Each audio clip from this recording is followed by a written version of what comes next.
To exact revenge on 6 bullies from elementary school, the perpetrator laid a sinister curse early on. He deliberately blacked out their portraits in the graduation yearbook, allowing it to ferment in the soil for 23 years. In 2025, this deadly yearbook emerged, and a meticulously planned revenge began. The order of murders followed a chilling nursery rhyme, with each victim's death gruesomely mirroring their unfinished childhood dreams. The first target of the killer's revenge was Takagi, who had always dreamed of flying. Tragically, he fell to his death instead. The story begins 23 years earlier with a case of school bullying. When Saruhashi, a new transfer student, joined the 6th grade, one day her pencil case was thrown into the equipment storage. While searching alone, the iron door slammed shut and was quickly locked from the outside. Panicked, she desperately shook the door and screamed for help. Takagi, coming to retrieve a ball, heard her cries. Soon, 5 other classmates arrived. But upon realizing Saruhashi was trapped inside, not only did they not open the door, the ringleader Takagi started playing a cruel prank. The group joined in, banging and shouting at the steel door, terrifying Saruhashi until she collapsed, kneeling on the floor, covering her ears to block out the noise. The bullying continued relentlessly until graduation. To commemorate their elementary school days, each student drew their dream and placed it in an iron box, burying it deep in the ground. They agreed to unearth this time capsule in 2025 during the school's 50th anniversary. While all classmates celebrated joyously, only Saruhashi stood alone in the crowd, her eyes reflecting mixed emotions. Fast forward to 2025, Takagi, now settled with a family, received an invitation to the 50th anniversary celebration of their school. Takagi, who also received the invitation, came to visit him. Afterward, the two headed to their alma mater to unearth the time capsule. Once all the available classmates had gathered, they followed the class president with tools to the original burial site. During the excavation, Saruhashi, now a well-known journalist who had been bullied in the past, appeared quietly and immediately attracted attention from everyone except Takagi, who looked skeptical. Together, Takagi and the classmates unearthed the time capsule that had been buried for 23 years. Despite the rust on the iron box, the childhood dreams inside were still vivid. Everyone found their drawing, bringing back a flood of memories. However, while flipping through the graduation album, they discovered a disturbing scene. 6 faces had been blacked out, those of the children who had bullied Saruhashi. Faced with this eerie coincidence, Takagi couldn't help but look at Saruhashi, wondering if this was her revenge. Later, the group went to a pub for a meal. Since some people couldn't attend today, Takagi was entrusted with the remaining drawings. During a break, Takagi noticed the usually quiet class president smoking. She casually explained that people change over the years, and much had changed since then. During the conversation, she noticed Takagi's wedding ring, her expression turning complex. Meanwhile, driven by curiosity, Takagi sneakily took out Saruhashi's drawing while she went to the restroom. To everyone's surprise, the drawing depicted a little girl surrounded by oppressive black strokes. The class president quickly intervened, placing the drawing back and urging everyone to keep quiet about it. Strangely, after the gathering, everyone took the elevator downstairs, but Saruhashi insisted on walking down the stairs alone. After everyone had left, Takagi, Takagi, and Sakurai continued their revelry at a small pub. Meanwhile, Saruhashi stood alone on an overpass, clutching her childhood dream, drawing and recalling scenes of being bullied. Not just her, but each classmate, upon seeing their past dreams, experienced a mix of emotions. Some dreams fulfilled, others shattered. After a satisfying meal, Takagi, Takagi, and Sakurai decided to head home. As Takagi searched for his keys at his doorstep, a mysterious figure suddenly approached and, catching him off guard, strangled him and pushed him off the building. Takagi, who once dreamt of flying, met a cruel fate plummeting to the ground. The next day, the police contacted Takagi to inquire about the incident. Learning of Takagi's fatal fall, Takagi was in disbelief and pressed the police, asking if it was murder. His suspicion arose because he immediately thought of the blackened faces in the graduation album, and Takagi was one of the 6 bullies. His initial suspicion was that Saruhashi might be seeking revenge. At the same time, upon hearing of Takagi's death, Saruhashi volunteered to cover the story herself, but was rejected by her editor since she was a star reporter for the magazine, and the case was considered too trivial for her. However, Saruhashi's intuition told her that Takeda's death was linked to the blackened yearbook. Meanwhile, a troubled Takagi met with Sakurai and voiced his suspicions, but Sakurai dismissed the idea of foul play, noting even the police believed it was likely an accident. Takagi, however, was not convinced, suspecting a connection to the defaced yearbook since all 6 were once bullies. During their conversation, Saruhashi unexpectedly arrived to gather material for a report on Takeda's death. She overheard Takagi's suspicions just in time. あなた先ほど私のことをどの子と呼びましたよね。つまり覚えてるんですね。私をいじめたことを。Sakurai tried to smooth things over, stating that it had been so long and he had forgotten the past incidents. However, Saruhashi, who had been bullied, did not feel the same way. The effects of their actions on her lasted a lifetime, including her claustrophobia. Facing Saruhashi's repressed anger, Takagi finally couldn't help but ask if she had killed him. Saruhashi did not respond to Takagi's baseless accusation and left after dropping 2 business cards. Takagi, looking at the cards on the table, felt a mix of emotions. The next day, he took the initiative to find Saruhashi, first apologizing for bullying her years ago, then directly urged her not to seek revenge in this manner. He told her if she wanted revenge, to target him directly and not to harm others. Although Saruhashi was somewhat touched, she chose not to explain herself. Just as she was about to leave, a fire suddenly broke out across the street at Sakurai's restaurant. The two incredulously ran over, only to find the restaurant engulfed in flames, with Sakurai unconscious. In a moment of desperation, Saruhashi, disregarding her own safety, covered her mouth and nose and rushed into the building. Unbeknownst to her, the restaurant was stocked with many gas cylinders. Just as she reached the door, a spark ignited the gas, causing an explosion that temporarily deafened her. As the fire door closed, the dark, confined space triggered her claustrophobia. Despite her efforts to regulate her breathing, memories of being bullied overwhelmed her. Just in time, Takagi appeared and, with the help of firefighters, managed to rescue a limp Saruhashi. Sakurai's fate was similar to Takeda's. He had once dreamed of becoming a firefighter, but now nearly perished in a fire. Although he survived, he fell into a deep coma. Since Saruhashi had risked entering the burning building and was with Takagi during the fire, she had an alibi, so Takagi immediately dismissed her as a suspect. Saruhashi explained that her interest in these cases stemmed not only from her hatred of bullies, but also from her disdain for someone using her past as a bullied individual to commit murders. Consequently, Saruhashi planned to team up with Takagi to uncover the truth behind these murders and prevent more deaths. Takagi, whose childhood dream was to be a hero who eradicates evil, solemnly agreed to her request. This commitment was partly influenced by a childhood incident where a selfish girl demanded that her friend not use a toy dog identical to one on her own backpack. Not only did she forbid it, but she also stealthily stole the friend's charm and hid it in her desk. When the friend discovered the theft and confronted her, the girl denied everything. However, the friend found the charm in her drawer and presented it as evidence. Prepared for this, the girl had already marked the toy dog with her unique, smiley face sticker. With clear evidence, a meddlesome boy and other classmates forced the friend, isolated and unsupported, to apologize to the girl. The triumphant girl chose to discard rather than return the charm. More cruelly, from that day on, she and her classmates began a prolonged campaign of bullying against the friend. This bullied girl was Saruhashi. The selfish girl was one of the 6 whose faces were blacked out in the graduation album, Nakajima Emi. 2 of the 6 bullies have already been punished. Next is Nakajima Emi. Due to a series of mysterious deaths among those blacked out in the graduation album, former bully Takagi and victim Saruhashi are forced to collaborate to uncover the truth.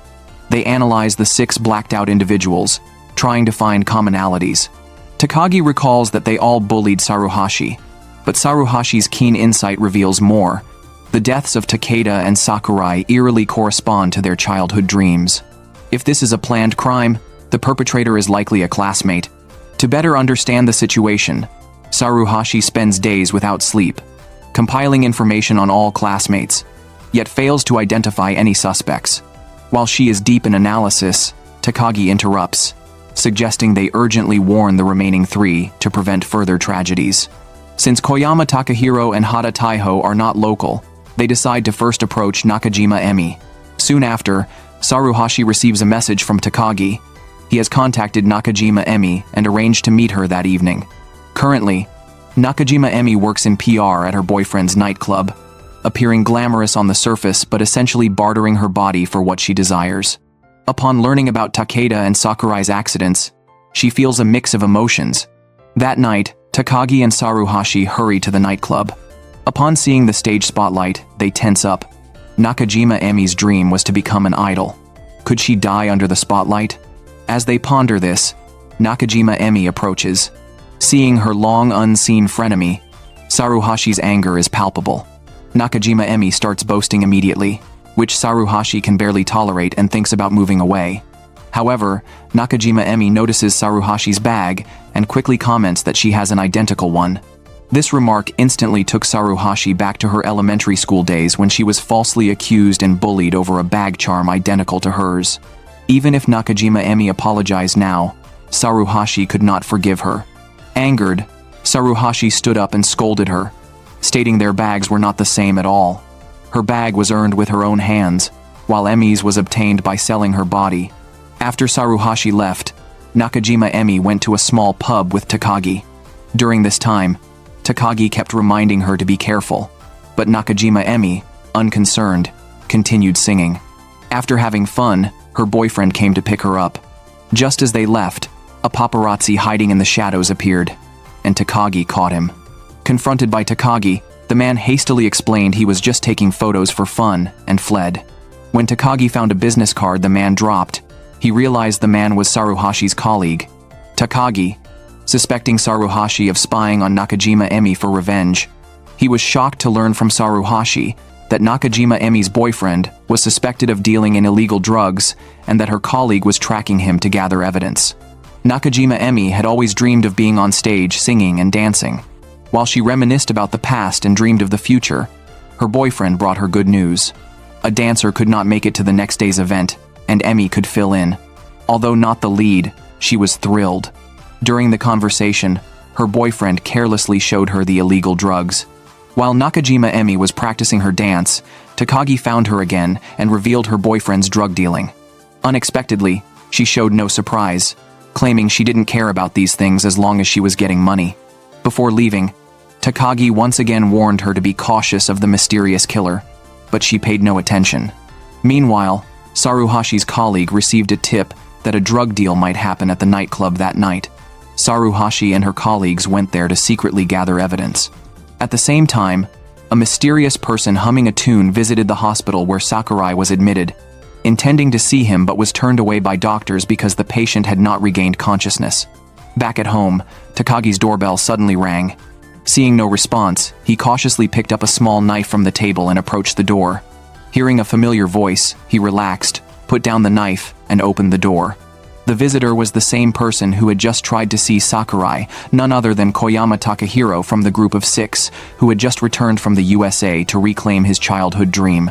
He had heard about Takeda and Sakurai, and deeply moved, he hummed a song from their childhood, filled with nostalgia. Before he left, Takagi warned him to be wary of the mysterious killer, but like Nakajima Emi, he didn't believe in such rumors. Just as Saruhashi was returning unsuccessful, she was stopped by Nakajima Emi, who knew Saruhashi was investigating her boyfriend. Whether from a newfound conscience or as an apology for childhood bullying, Nakajima Emi handed over evidence of her boyfriend dealing drugs to Saruhashi. Meanwhile, as Takagi hummed the childhood song, he suddenly realized an important clue. The sequence of the murders by the mysterious killer seemed to follow the lyrics of the song. If true, Nakajima Emi was next. He immediately called Saruhashi to share this clue, urging her to find Nakajima Emi quickly. He would follow soon. On her way, Nakajima Emi walked under a sudden downpour, sensing something unusual. She opened her umbrella, lost in thoughts of her childhood dream, when a mysterious person with a black umbrella quietly approached. Unnoticed, they pushed her into the road. In moments, Nakajima Emi lay in a pool of blood, her childhood dream blurring under the relentless rain. Koyama Takahiro felt a mix of emotions after reading the report. Meanwhile, Takagi and Saruhashi arrived at the car accident site to mourn Nakajima Emi. The two were deeply suspicious when they learned the police had hastily dismissed the case as an accident again. Now, they could only rely on themselves to uncover the truth, piece by piece. Saruhashi suspected Koyama Takahiro, who had suddenly returned to the country, but Takagi opposed the idea. According to the nursery rhyme order, Koyama Takahiro should be the next target of the killer. Besides, the fatal song was composed by Koyama Takahiro. Yet, Saruhashi still did not rule out his suspicion and reminded Takagi to stay in touch with him. She would investigate him in her own way. Meanwhile, Koyama Takahiro, who was in a meeting, suddenly recalled a message from an unknown sender before he returned to the country, a photo of Takeda's gruesome death. A foreboding sense surged in him. He tried to reply but received no response. The next day, following Saruhashi's advice, Takagi actively invited Koyama Takahiro to eat steak. Halfway through the meal, Koyama Takahiro shared his theory on the three murders. He believed the prime suspect was Saruhashi, as all six of them had bullied her in the past, making her motive plausible. Before he finished, Takagi immediately refuted him, claiming Saruhashi was with him when Sakurai died, leaving her no time to commit the crime. But Koyama Takahiro did not believe him, thinking Takagi was being misled. Despite Koyama Takahiro's reasoning, Takagi remained convinced Saruhashi would not seek revenge. Seeing no common ground, Koyama Takahiro angrily left the table, leaving Takagi to worryingly remind him to be careful. Although the police had closed all three cases as accidents, two officers disagreed and secretly investigated everyone connected to the cases. That night, Takagi went to a small bar alone, hoping to drown his sorrows, but alcohol only made him recall 23 years ago. Back then, he and Koyama Takahiro were inseparable best friends. Koyama Takahiro was not only intelligent but also a rich kid, always the center of attention in class. One day, when Takagi invited him to play video games, he was rejected on the spot. Watching Koyama Takahiro walk away, Takagi felt a deep sense of loss. From then on, Koyama Takahiro often declined Takagi's invitations, citing studies as his priority. For his ingratitude, Takagi's anger surged. He grabbed Koyama Takahiro by the collar, only to be roughly pushed away. Unwilling to back down, he flipped Koyama Takahiro's books over in front of the entire class. Takagi charged at him again. Blinded by rage, Takagi blurted out, "We're done." Hearing this, Koyama Takahiro kicked over his desk and stormed out of the classroom without looking back. The two parted ways from that day on. Despite 23 years passing, Takagi still couldn't let go. One day, with Saruhashi's self-recommendation, her boss agreed to let her interview Koyama Takahiro. The moment they met, tension was palpable. As the recorder clicked on, Saruhashi directly asked why he had returned at this critical moment. Koyama Takahiro admitted he had come back for the new product launch. Seeing she wasn't getting anywhere, Saruhashi turned off the recorder. Koyama Takahiro then showed her a photo sent by an unknown sender. This angle could only be captured by the killer, he said, convinced the killer was trying to lure him back to kill him. The only one with a motive, he claimed, was Saruhashi. Faced with his baseless accusation, Saruhashi responded with a cold laugh. Though he had bullied her in elementary school, she had never thought of killing anyone, she said, because she was different from bad kids like them who took pleasure in others' misfortune. Her heartfelt words made Koyama Takahiro drop his suspicions and apologize. Saruhashi then advised him to cancel the launch to prevent the killer from striking, but Koyama Takahiro refused, as the event was closely tied to Takagi. At the same time, Takagi, who was working, suddenly received a call from the police. Sakurai had miraculously woken up. He immediately rushed to the hospital. Facing his friend's awakening, Takagi was overjoyed. Sakurai weakly explained that on the day of the incident, he had fallen asleep while preparing ingredients in the store for no apparent reason. In any case, it was a blessing to be alive. During their conversation, Takagi noticed a space crystal ball on the nightstand. Sakurai told him that Koyama Takahiro had brought it during his visit a few days prior. Not long after Takeda's death, Koyama Takahiro had called Sakurai. Upon learning about the class reunion, he immediately returned home. He had repeatedly urged Sakurai to keep an eye on Takagi and stop him from doing anything dangerous. But when he returned, Sakurai was already on the verge of death. Hearing this, Takagi was deeply moved. Sakurai also revealed that Koyama Takahiro had always regretted their falling out. At the time, he didn't want to go to cram school, but he had made a promise with Takagi. Koyama Takahiro's dream was to become an astronaut. While other classmates laughed at him for daydreaming, only Takagi stood up for him. Thanks to his support, Koyama Takahiro gained immense confidence and vowed to take Takagi to space with him one day. This was the real reason he went to cram school and studied so hard. Learning the truth left Takagi overwhelmed with emotions. As he left the hospital, he saw a plane flying overhead, ascending into the sky, as if symbolizing Koyama Takahiro's unfulfilled childhood dream. Just as he was lost in thought, Saruhashi called. Koyama Takahiro's new product launch today was space-related, which aligned with his dream of becoming an astronaut. The killer would most likely strike during this time. Takagi hurriedly made his way there. By then, the launch venue was already packed. Amid deafening cheers, Koyama Takahiro made a dazzling entrance. At that moment, Takagi arrived. He and Saruhashi positioned themselves on opposite sides of the venue, keeping a close watch on any suspicious individuals. He didn't let go of anyone who looked even slightly shifty. On stage, Koyama Takahiro introduced the software that would allow users to explore space, saying it was not only his childhood dream, but also a promise to his best friend, Takagi.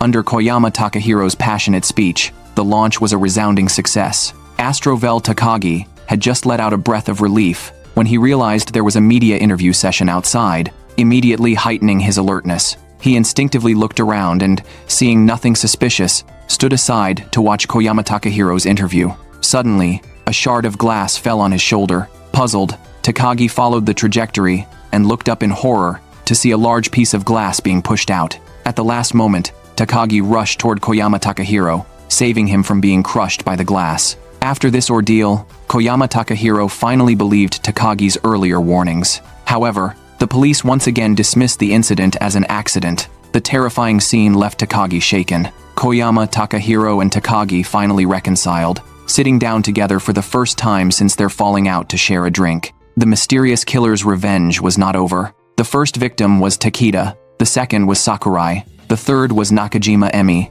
and the fourth was Koyama Takahiro. Only Takagi and Hitachi remained. Saruhashi, combining the lyrics of the nursery rhyme, deduced that the killer's next target would be Hitachi, who dreamed of becoming a noble samurai. Takagi on the other side coincidentally shared the same judgment. Meanwhile, the otaku Hitachi, upon seeing the news of Koyama Takahiro's near-death experience, was not relieved but instead flew into a rage. He roughly threw away his otaku happy drink, which splashed onto his graduation photo.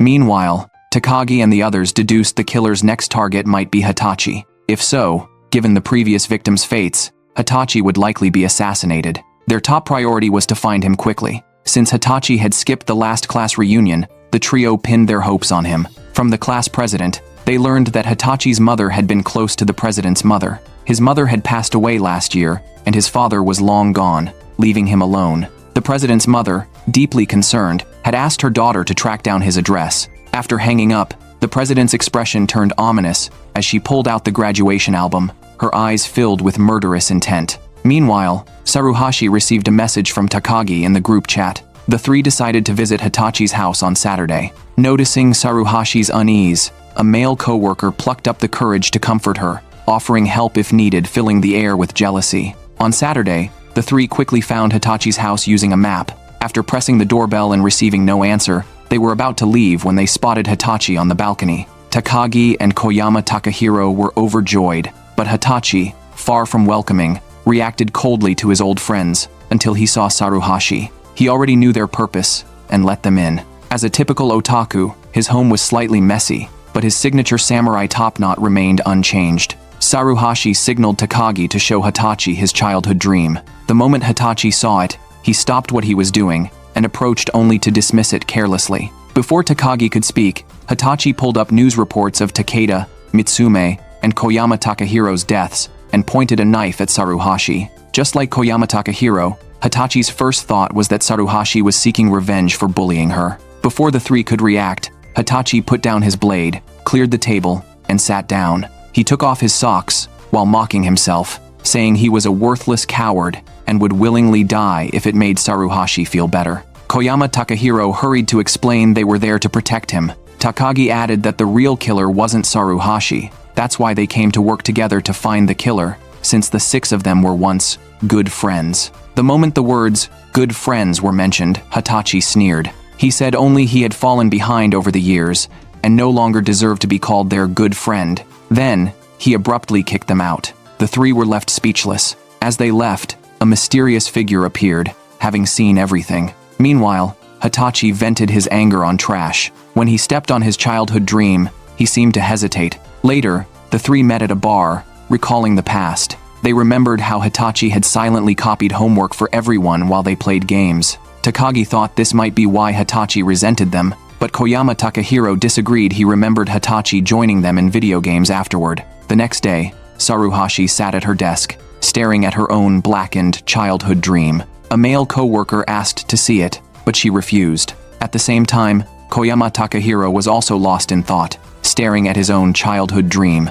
At that moment, a police officer suddenly came to talk to him. Meanwhile, Takagi received a call from Sakurai, who had recovered well and was now able to move around freely. Sakurai declared that once he was better, he would reopen a more impressive shop. This remark was overheard by their homeroom teacher, who was visiting the hospital. Gazing at Sakurai's back, she wore a thoughtful expression, which soon turned sinister. Not long after, when the nurse came to change the bandages, Sakurai had vanished. A space crystal ball lay shattered on the floor. What left Takagi in disbelief was that he had just been discussing future renovations with Sakurai that very day, only to receive the terrible news that night. In the video, Sakurai was bound, his head covered in a sack, and gasoline was poured over him before a torch was thrown. Instantly, Sakurai was engulfed in flames, his screams piercing the air. Faced with such a horrific scene, Takagi physically vomited. By the time the fire was extinguished, Sakurai's body was charred black, his clothes reduced to tattered shreds clinging to his skin.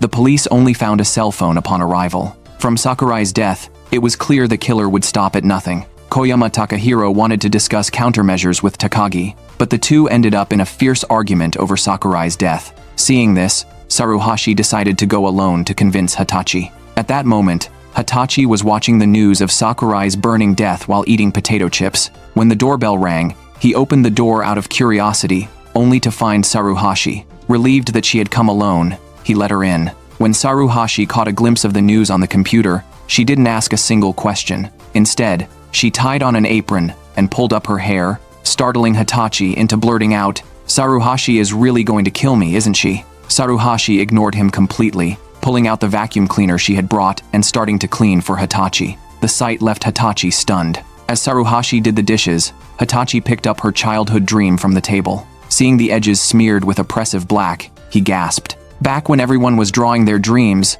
Saruhashi had the misfortune of drawing the same as Mitsume. Afraid of being bullied, she had secretly darkened the edges of her own dream, when no one was looking. Learning of Saruhashi's past suffering, Hitachi was filled with regret and guilt. He immediately knelt before her, apologizing over and over. It turned out Hitachi had been a gloomy child. To avoid being ostracized, he had actively joined the bullying group of 5. To prove his loyalty, he had even callously torn apart Saruhashi's handmade work. Not only that, but when Takagi and Koyama Takahiro were playing with Saruhashi's school bag and accidentally threw it at his feet, he had initially resisted Takagi's invitation. But remembering that bullying Saruhashi was the only way to fit in, he had thrown the bag into the trash right in front of all 5 of them. His actions had immediately won Takagi's approval. Now, facing Saruhashi again, Hitachi was filled with remorse. Though Saruhashi didn't say a word of forgiveness, her actions spoke volumes. She put on a mask and dumped all the trash she had just bagged up.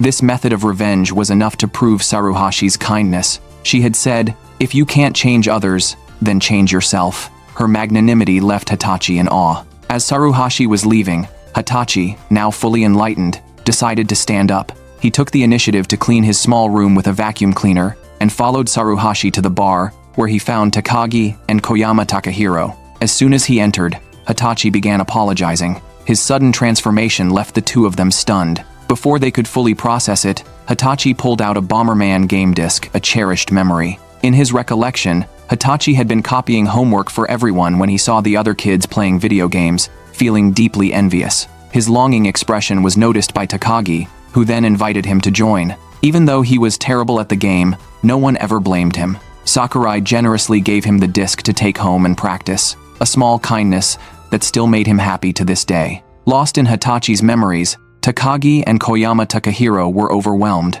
At the bar owner's suggestion, the three of them relived the experience, enjoying the game and rekindling their hard-won friendship. Meanwhile, Saruhashi's male colleague urgently needed to find her. Upon learning she hadn't returned yet, he was about to leave in disappointment when a female co-worker deliberately stopped him to tease him. She was well aware of his unrequited feelings for Saruhashi. While waiting for the elevator, the angry man accidentally spotted Saruhashi's display board. He immediately walked over and roughly knocked it down. At the same time, at the police station, the officer investigating the case was briefing the chief. Although the first two were ruled accidents, Sakurai's death was clearly murder. The chief immediately concluded it was a serial murder case, and the prime suspect was... Just then, a mysterious figure dragged a mud-covered shovel into the former 6th grade classroom.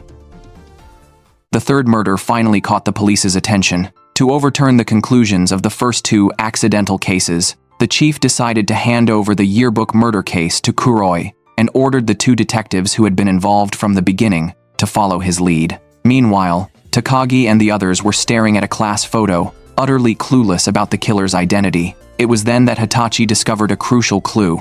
The teacher knows us too. Takagi immediately called Saruhashi, hoping she could help contact their former homeroom teacher to go together and find out more. Perhaps the teacher remembers things everyone else has forgotten. Saruhashi readily agreed. With the teacher's permission, the four of them returned to their alma mater. For Takagi and the others, the memories were pleasant, but for Saruhashi, they were unbearable. Passing the gym, she saw the equipment storage room and instantly recalled being locked inside. As soon as they reached the classroom door, the teacher came out to greet them. The moment they stepped inside, Saruhashi was hit with a flood of memories of being bullied, being accused by Nakajima Emi of stealing a pendant, being forced by Takagi to apologize, having her bag constantly snatched and teased with by Takagi. Just as they reached the office door, Takagi's daughter was pushed down by a classmate. It felt like karma. He had bullied others, and now the karmic blow had fallen on his own daughter. Takagi went over to comfort his daughter, but in a daze, he mistook the boy for his younger self and was stunned.